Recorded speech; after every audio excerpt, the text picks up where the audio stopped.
Oh my God. No, Kodak, you lying, Kodak. Oh my Kodak, bro. Kodak, I love you, bro. That's Kodak. Florida Goons just caught Kodak Black slipping inside a restaurant, and the clip that hit the internet got the whole hood talking loud. Oh my God. No, Kodak, you lying, Kodak. Oh my Kodak. We all knew Yak had real issues back home for years, but what really went down at that Pizza Hut? It flips the whole C story upside down. Let's break it down clean and simple. The Pizza Hut moment. Oh my God. No, Kodak, you lying, Kodak. Oh my Kodak, bro. Kodak, I love you, bro. Look, nah, for real. I'm gonna serve you food. I'll serve you food, please. On February 15, 2026, Kodak Black stepped into a Pizza Hut somewhere in Florida during the evening. The exact city hasn't been confirmed through any official report, but South Florida lines up with his usual spots. His roots run deep in Broward County and Pompano Beach, so that area makes perfect sense. He walked in, moved up to the counter like any regular customer. Looked like he was about to place an order or pick something up, nothing out of the ordinary. Then the cashier looked up and froze for a second. She realized she was face to face with Yak himself. She instantly pulled out her phone, started recording, her hands shaking while calling out his name like she couldn't believe it was really him. The other workers behind the counter turned fast, trying to see what was going on, and Kodak's whole vibe shifted. It looked like he was ready to leave that food right there and get out quick. And that was really it. He walked in, got recognized, paused for a moment, then dipped out fast. No long scene, no chaos, just a quick exit. Just please be conscious, man. Now fast forward 5 days later, February 20th, 2026, Yak hit the stage at Icon Miami, located at 1235 Washington Avenue in Miami Beach. Same night, he also showed up at M2 Miami. Both performances went exactly how they were planned. No cancellations, no heavy security panic, no last-minute changes, everything stayed on track. So that Pizza Hut clip by itself, just a viral moment. A cashier got excited, Yak got caught off guard, and he moved around quickly. That's the full story of what actually happened that night. But the reason the internet grabbed that moment and ran wild with it, the reason people were ready to believe something bigger went down, is because Kodak Black has spent nearly a decade surrounded by real tension, real rivals, and real pressure across Florida. It be the animal in us that drives us to do the things that we don't, that bears consequences. That Pizza Hut clip didn't just go viral on its own. It landed on top of 10 years of heavy baggage. And the one line that keeps hitting different every time people bring it up, the phrase that turned into its own legend online came straight from Yak's mouth during a phone call back in 2018. That one moment really set the tone for everything that followed. To understand why Kodak Black been moving like a walking target for most of his career, you gotta rewind all the way back to January 9th, 2018. At that time, Yak was only 20 years old, but he had already dealt with charges, probation issues, and the system across different parts of Florida. When you start to get money. Me? Yeah, when you start giving his money, that's when it becomes a relationship. And I've noticed that. His name was blowing up off tracks like No Flockin', but that same rise that had him on magazine covers was also putting serious pressure on him back home in Golden Acres, Pompano Beach. Broward County was the base of it all. Golden Acres wasn't just where he lived, it was where everything started. That's where his close circle was, where people like Jackboy and the whole sniper gang movement came up. It was a tight area, everybody knew each other, but it wasn't easy living there either. And once Yak started getting money and attention, the energy around him started changing fast. That's when he made that call.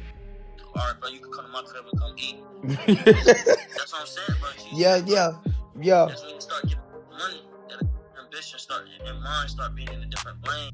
On January 9th, 2018, Yak got on the phone with XXXTentacion, another Broward County artist from Plantation, Florida. The call ended up getting recorded and later leaked online. In that conversation, Yak kept it real. He was asking for support. He said he had been trying to reach X for a while and made it clear he needed help dealing with pressure from what he called Florida Goons. He didn't name names. He didn't point fingers at any one crew or gang. That phrase was straight slang, a broad way of talking about local pressure, people around South Florida who had issues with him. The call wasn't about one single threat either. It was about the whole atmosphere around him starting to feel off. Yak sounded tense. You could hear it in how he talked about loyalty changing the second money gets involved. He was laying it out clear. People close to him were starting to act different. The whole energy of that call felt like a young rapper trying to stay safe while figuring out who was really solid and who was just playing a role. That's the real core of it. Yak made it clear to X, the problem wasn't strangers. It was the ones nearby.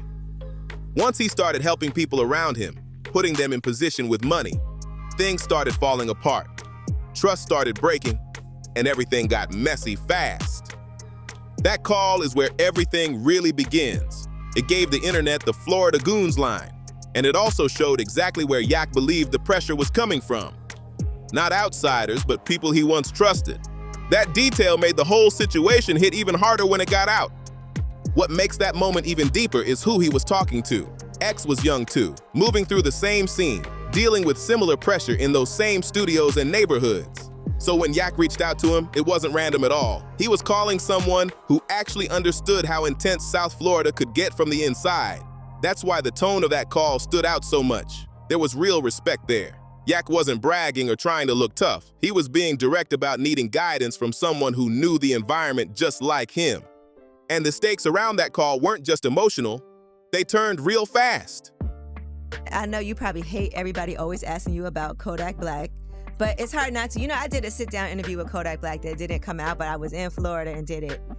Less than 6 months after that conversation, XXXTentacion was killed in June 2018 outside a motorsports shop in Deerfield Beach. That moment shook everything. Yak losing that connection so soon after reaching out added a heavy layer to how people started looking at his words and music from that point on.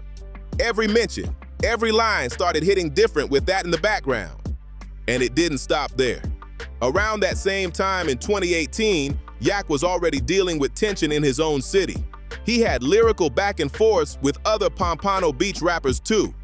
He dropped tracks aimed at people from his own area, including Coley P and G1 Don. One of those songs, Here It Is, led to Coley P responding with, Here It Really Is! But even that situation wasn't as simple as straight up enemies. Early January 2018, Coley P didn't even label his track as a diss. He called it a fact track instead. And later on in interviews, he made it seem like their relationship wasn't fully broken, just strained and complicated. That says a lot about what was really going on back then. That was the real texture of those early issues. It wasn't some organized conflict. It was people who grew up together, worked together, and then started questioning everything once success changed the balance. Trust got shaky, and nobody really knew who was still genuine anymore. And right in the middle of that circle, always close to Yak, in photos, in music, in those early moments, was Jackboy. Pierre Delence, known as Jackboy, wasn't just another name. He was one of Yak's closest people for years. They both came from Golden Acres in Pompano Beach, both part of the early sniper gang movement Yak built from the ground up. They recorded together, moved together, and stayed side by side through that whole come-up. In almost every early interview Yak did, Jackboy's name was right there with him. Then the friendship hit a wall, and it wasn't a small crack, it was loud. The first real signs showed up around 2020 and 2021 while Yak was locked up on that federal firearms case. From behind the walls, he started posting and speaking out, hinting that people in his circle were moving fake. At first, Jackboy still seemed aligned with him.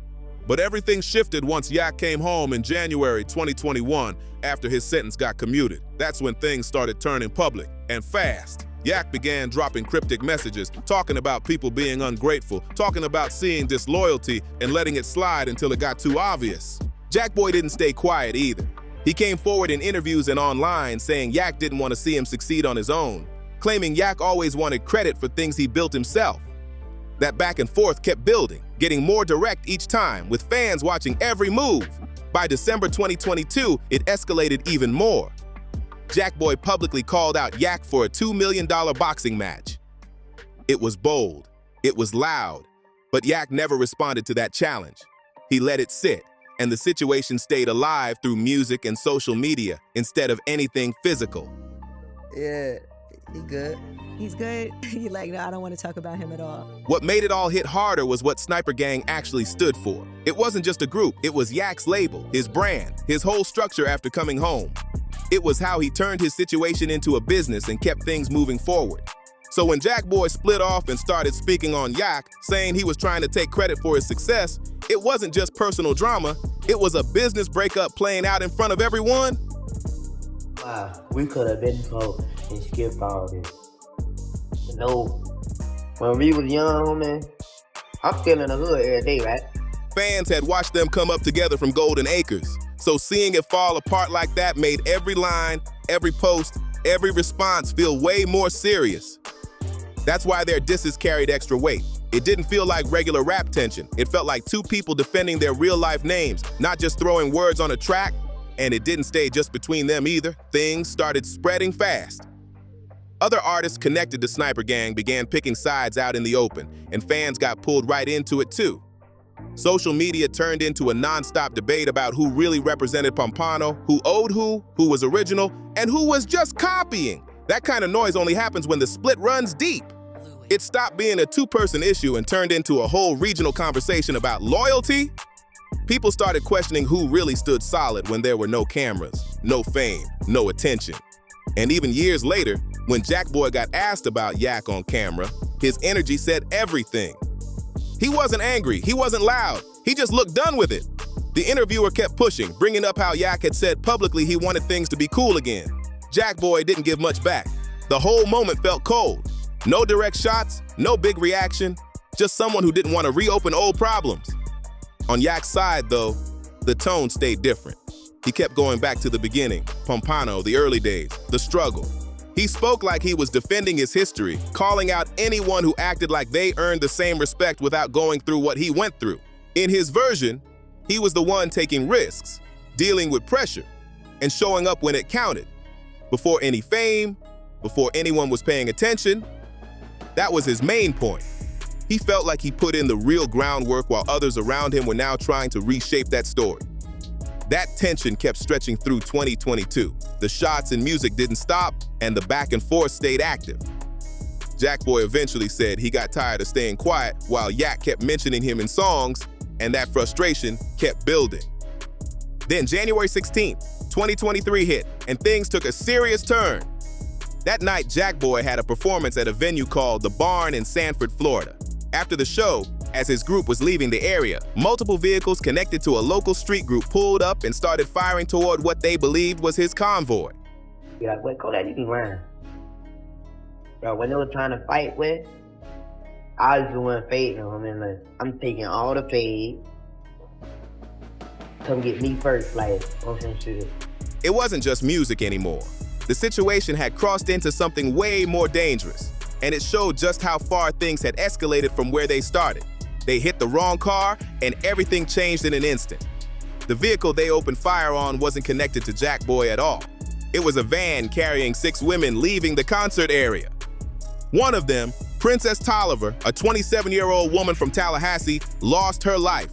5 others were injured in the shooting. What started as an attempt to target someone else turned into a tragedy for people who had nothing to do with any of it. By February 2024, authorities had made 13 arrests tied to the case. Seminole County Sheriff Dennis Lemma spoke publicly and made it clear. The motive traced directly back to the Kodak and Jackboy conflict. Investigators said the people involved were trying to go after Jackboy to build a name for themselves, chasing recognition because of how big that situation had become. That's when everything shifted. This stopped being just music, just talk, just online tension. An innocent woman was gone, others were hurt, and none of them were the intended targets. They got caught in something that had nothing to do with them.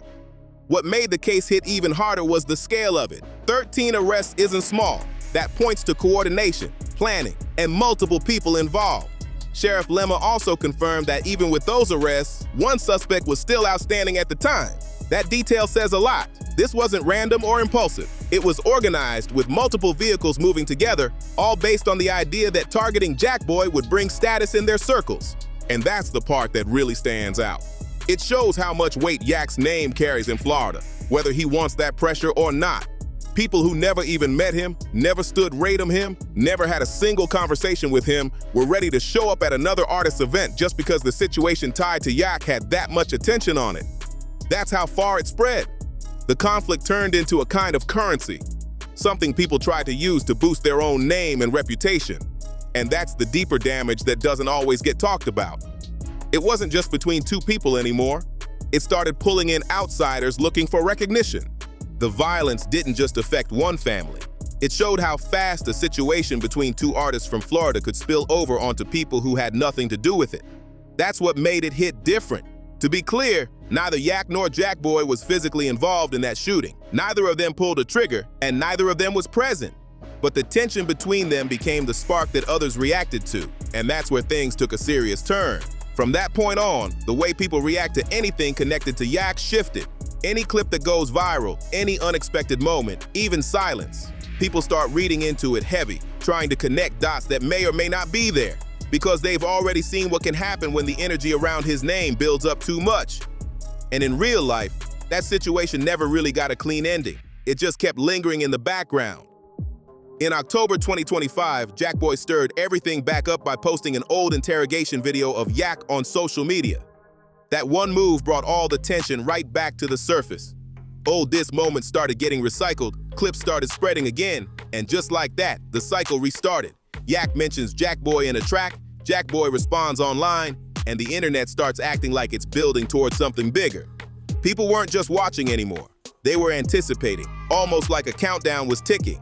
But there was another layer getting pulled into the story at the same time. While Yak and Jackboy were going back and forth, another name kept popping up, Wiz the Wizard. He was a rapper who had ties to Yak's extended circle. After Wiz passed away, rumors started flooding social media, trying to connect dots that weren't clearly there. This is where things got messy. According to breakdowns from 1090 Jake, the whole rumor started from a message sent on Telegram. Someone claimed Yak had put money on Wiz, and that message somehow ended up inside paperwork that later leaked online. Jake actually went through the documents himself, trying to see if there was anything official behind it. What he found was important. There were no charges, no arrest, nothing confirming it as a real case. It was just a third-party message that got picked up and then blown way out of proportion online. The situation got serious enough that WAC 100 set up a call with both Jake and Yak to address it directly. On that call, Yak denied everything clearly. He said Wiz was someone he respected and that the rumor didn't make any sense. Jake's own conclusion backed that up. He said it was all hearsay with no solid evidence behind it. But once something like that hits the internet, it doesn't just disappear. When a name already carries that much attention, every rumor sticks, every whisper spreads, and people keep running with it whether it's proven or not. And that's the bigger picture here. After nearly a decade of situations, people react fast to anything tied to Yak because there's already history behind it. There have been real incidents, real close calls, and real legal issues connected to his name. One of the clearest examples goes back to April 2021 in Tallahassee. After headlining Culture 3 Fest at Baja's Beach Club on Pensacola Street, Yak and his team went to a McDonald's around 3 a.m. According to Tallahassee police, they were being followed after leaving the venue. Multiple cars stayed on them, and at one point, one vehicle even tried to cut them off during the drive. Yak's security had to move fast. They blocked the restaurant entrance with a vehicle while he was inside placing his order. Meanwhile, the car that had been trailing them spun back around and opened fire in the parking lot.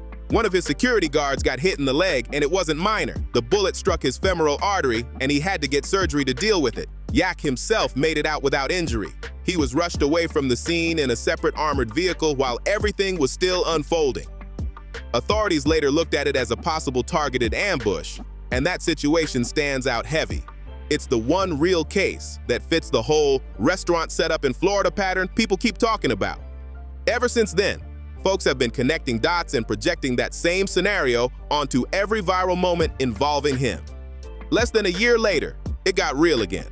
February 2022, outside the Nice Guy in West Hollywood during a Super Bowl after-party hosted by Justin Bieber, things went left fast.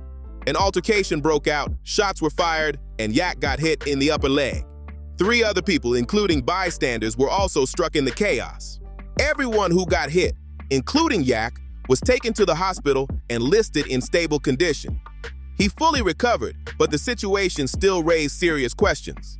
No arrests were made for the shooting, and later on, a civil lawsuit from 2 injured bystanders asking for over $10 million was dismissed with prejudice in March 2026. No payout, no final courtroom battle, just another situation left hanging. Those 2 incidents are the confirmed ones. One where his security took the hit, and one where Yak himself got injured. Both happened outside restaurants, both lined up during the same period as his biggest tensions. That's the real backdrop behind all these stories. Then there's the legal history, which adds even more weight to everything people say about him. Back in February 2016, there was an incident at a Comfort Inn and Suites in Florence, South Carolina that led to a serious charge of first-degree criminal sexual conduct. Did you talk about how Kodak Black allegedly offered $20,000 for killing his own friend, Wiz the Wizard? Yeah, so some paperwork had dropped on Reddit, and it was making its way around, and it was sent to me. By April 2021, that case ended with Yak pleading to a lesser charge of first-degree assault and battery. He received 18 months of probation, along with a 10-year suspended sentence hanging over him. In 2019, federal firearms charges led to a 46-month sentence after he attempted to purchase weapons in Hialeah while providing false information on background check forms. He ended up serving around 10 to 12 months before his sentence was commuted in January 2021. Then in December 2023, he was stopped in Plantation, Florida, and charged with cocaine possession and evidence tampering after officers recovered about 4.1 grams of a substance during a traffic stop. But by April 2024, those charges were dropped once it was confirmed the substance was oxycodone that he had a valid prescription for. On top of that, there was also a 2020 weapons case in Niagara County, New York, near the Canadian border. Yak and others were detained after firearms, and marijuana were found in the vehicle they were traveling in. All of this combined is why every clip, every moment, every rumor tied to Yak hits different online. There's a long history behind it, real situations that people remember, and that's what keeps the conversation alive every single time his name pops up. And now you've seen the full picture, from viral moments to real-life incidents, from early tensions to everything that followed. If you made it this far, tap that like button, subscribe to the channel, share this with someone who needs the full breakdown, and drop your thoughts in the comments.